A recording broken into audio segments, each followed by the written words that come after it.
Today, on the latest episode of the Palm Beach Current, I'm joined by Molly Leach, one of the most well-known and unique artists in the Palm Beach area, to discuss her art, content creation, and how to always say yes. So I must say, it is amazing to be joined today by the very talented artist, Molly Leach. And I got to say, Molly, before we get started, I have fallen in love with your YouTube channel. It has become a place of zen for me to go and relax and just watch abstract art be performed, and I want you to talk all about it. Look, I am a self-proclaimed sports guy. Art is really not my thing. I'm trying to push myself in different directions to grow. And I read about you recently and I was fascinated. And then I went on your YouTube channel and I started watching all kinds of videos. And I think it's fascinating to see what you do and how you do it. And I love your personality. And so I'm going to stop talking and I'm going to give you a chance here. But thank you for joining the show. I appreciate it. Thank you for having me. I appreciate it. So, obviously you've become a pseudo celebrity in and around Palm Beach County, and I interview a lot of Palm Beach people. That's the whole premise of the show. And I have seen that you've been on some different podcasts. So look, I want to try to get to more of a fun angle with this, right? I mean, there's a lot to you. So for someone seeing your work for the first time, how would you describe what you do? Gosh. I am an abstract artist and I take water-based kind of pigments and paints and paste and I make them very liquid, very fluid, and I combine them and manipulate them in different ways on a flat kind of horizontal canvas with no brushes. I use palette knives mostly and air, and I use chemistry and physics basically to get the reactions that I get and to create kind of the motion and the flow of my abstract art. So it's a little bit different and super fun to do. So chemistry and physics, tell me more about this. I mean, this is not a traditional artist from what I understand, right? Like I see people down at the beach painting watercolors, I see sculptors, but this sounds different. There sounds like there might be a little bit more of an angle here. So what drew you to this type of fluid art specifically? And did science play a role in it? Yes. So my background is science. I'm actually a pharmacist by trade. So science and chemistry and physics are they've always been a passion of mine. And continued learning and experimenting has always been a passion of mine. So this really kind of combines those together, basically. I get to be creative, but I also get to be a little bit systematic and experiment and work on some of those chemical reactions to see how they react. And, each paint brand and each paint, each color behaves a little bit differently. So, really diving into that and making it so that I can get a pseudo reproducible outcome I really found my passion here. And I didn't have to do it with brushes. I can do it from pouring it out of a cup or using a palette knife, and I can use the surface tension to get, the cells and the lacing that I want. So it's a very different process, always evolving, ever changing, and I'm constantly learning with it as well. So it really allowed me to combine everything that I truly love with creativity to do what I do. Yeah, I know. It's a very interesting story to hear the evolution of where that's come from. I'm very curious in your creative process, right? I mean, as an artist, everybody seems to have their creative process, but you wake up in the morning and as human beings, you wake up and you say it's going to be a great day, or maybe you have a feeling it's going to be a bad day. There's lots of emotions that can cloud how your day goes or how your day is ongoing. How does that look in terms of when you sit down or when you stand and you start to put together a piece of art? Take me through that. Like what inspires you to create what you create? Yeah, I would say the question that's always there is what if? What if I changed this? What if I added this? What if I used this instead? but a lot of my creative concepts come to me literally super early in the morning when I've just woken up, or really late at night right before I'm going to bed. Like if you catch me in the middle of the day, my creative mind is definitely not working at that point. So I actually write a lot of my ideas and concepts down just on my phone, like in my notes app, and I will revisit them. So I normally start out my morning, I go out to my studio. It's a little bit different for me because I also am a content creator. So if you were an artist, you could, solely an artist, you could go out to your studio whenever you feel like it. But I am a little bit more on a schedule of things because I create content from creating my art. So there's a little bit of pressure there as well. You want content to be continuously running, but I will go out to my studio. I have my list of ideas. I will pick a couple of them. I will mix up my paints for the day. And that process is actually quite peaceful for me. Think about what colors I want to use. Sometimes I run series or like themes of concepts. So I'll do quite a few paintings, really experimenting. And the audience gets to watch along as I do that. A lot of times, what you're seeing on camera is the first time that I'm doing it. So my reaction to what's happening is actually real. And I will just set up my cameras. I film with actually 5 different camera angles so that I can capture everything. And I just start painting and start talking to my audience as if they're literally in my studio with me. And that's really my creative process. And then I talk about it. I talk about, what my concepts are, how I feel about it, and whether or not I like the final piece, because, not every painting comes out the way that I expected or the composition the way I like it. So I think that it's important to kind of be transparent about those things as well, because it helps others learn that, why I didn't care for something the way that it turned out or why a reaction happened. And it helps people that also try it and don't get the outcome they want as well, because they can see that not every painting is going to be a Picasso, right? So Right. I think that's important as well. But that's kind of how my creative process goes day to day in my studio. Understood. And I do find it, I think your story is fascinating because you mentioned you're also a content creator. So, that in itself is a project to try to do. So you're taking art, you're a pharmacist by trade, and now, you're creating content. When was the moment, Molly, that you put it all together? You were like, hey, I enjoy art. I want to create content. I can speak from being an audience member on your YouTube channel. I feel like I'm sitting there with you. I feel like you're making that piece of art for me. And I think that's very genuine because it doesn't come across as stuffy and it doesn't come across as, this is how it is.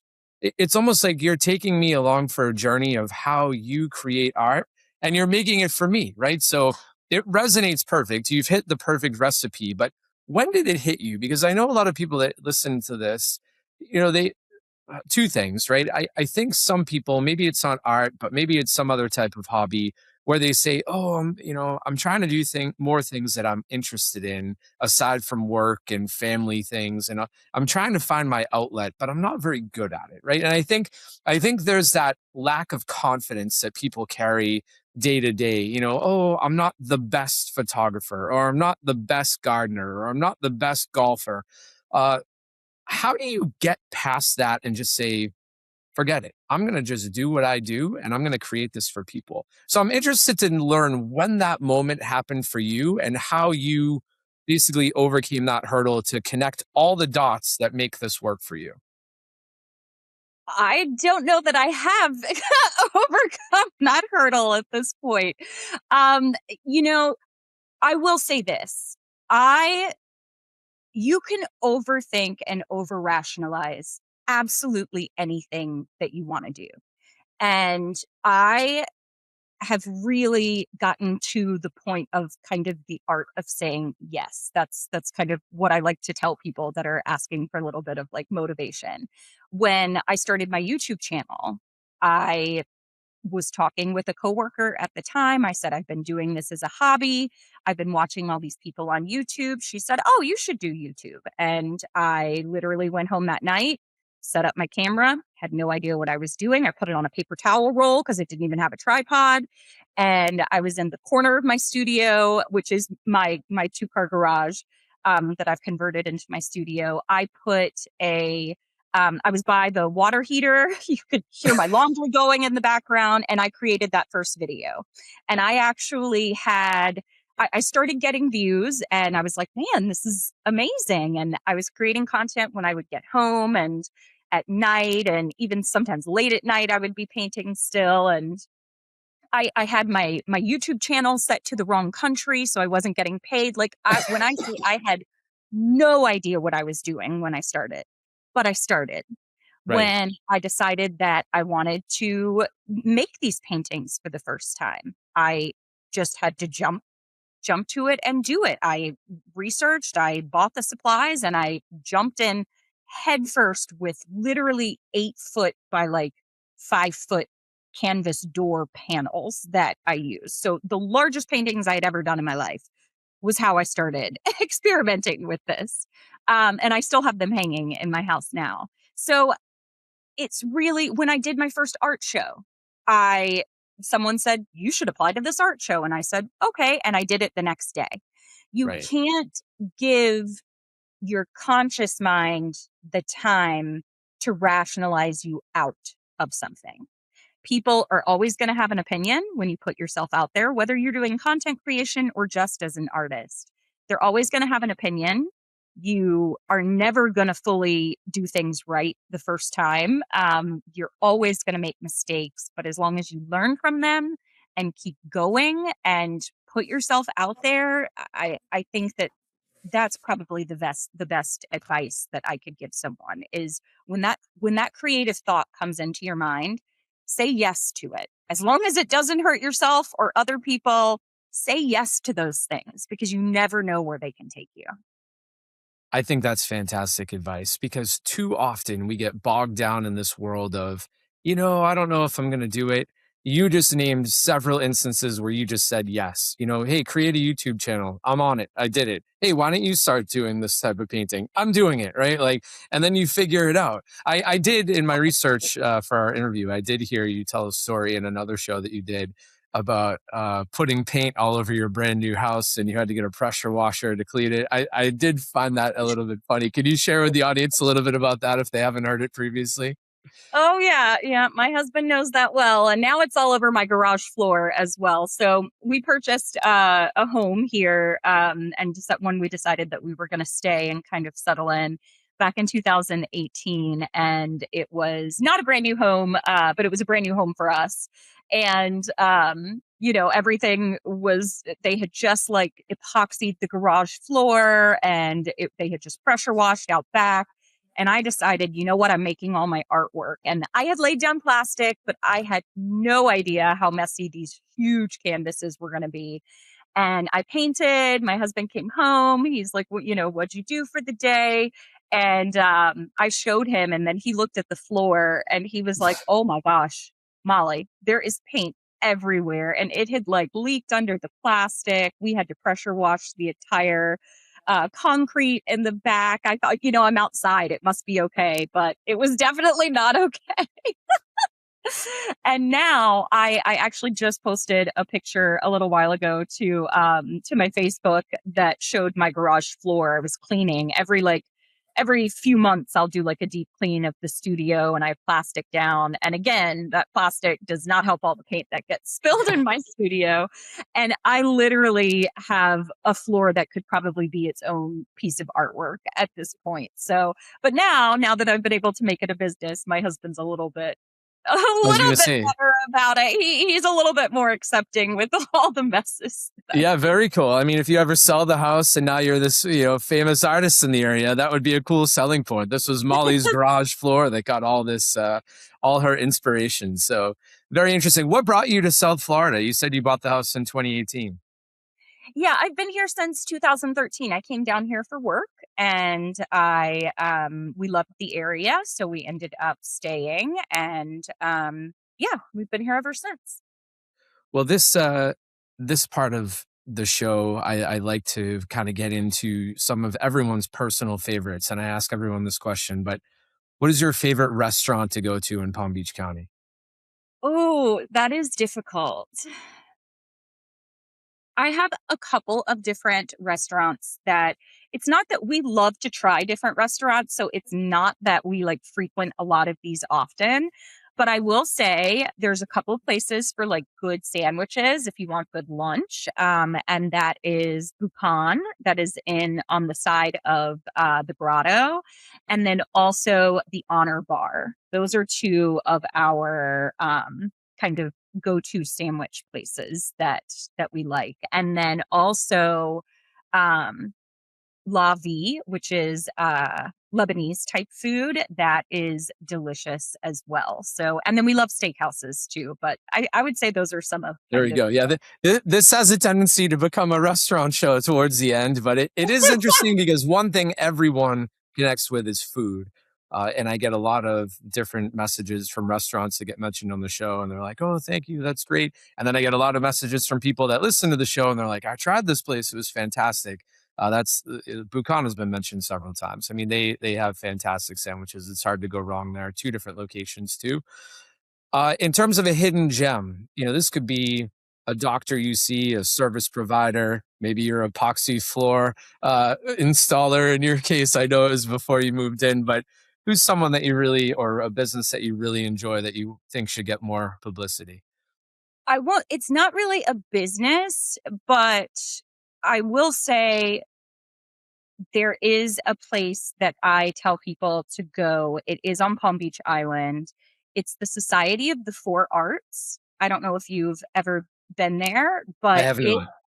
it is it's basically just a garden, and it's set back like you would never know that it's there, but you walk in and it opens up and it's got all these different sculptures that are out in the yard, and it's just a beautiful venue. And I haven't been there in a couple of years, but I'm pretty sure there's like no you don't pay to enter, and it's just a really like zen calming place with all these different like architectural designs and artwork there, sculpture there, that is just so pretty set back in this like small tiny little corner in Palm Beach Island. This can turn into my favorite part of the show because everyone brings something very new and unique, and it's usually somewhat related to what they do, right? I mean, you're an artist. I could see how that would be interesting to you. And everyone brings a different part. I mean, that's the whole purpose of this show is to bring out the parts of the Palm Beach area that people really enjoy that you might not know, and get to know people that maybe you hadn't heard of, right?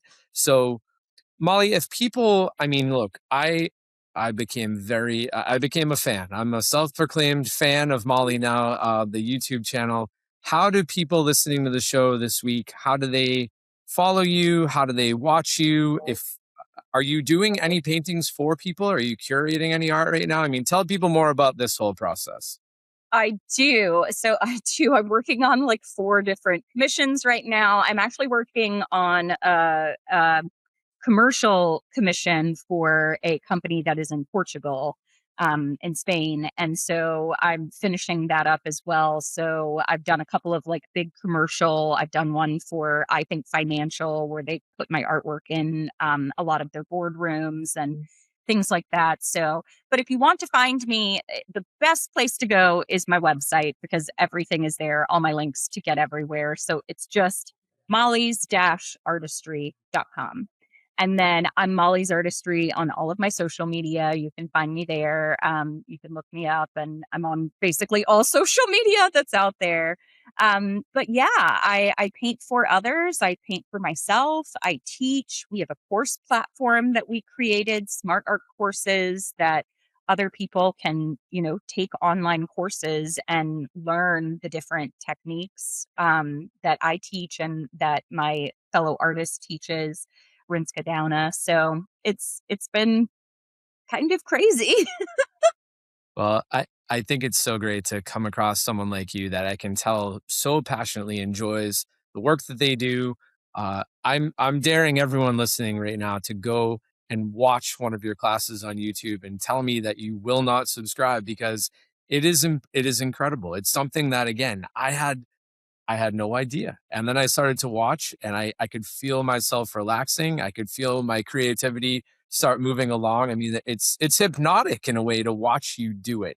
And I think it's really great to see exactly the process that you go through. You lay everything out, you explain how you're doing it, and then you watch this whole piece of art come together, and it's really inspiring to see. So Molly, thank you so much for joining us today. I really appreciate you coming on as a Thank guest. you. And please join us anytime. Appreciate it. Thank you so much for the opportunity. All right. Thank you.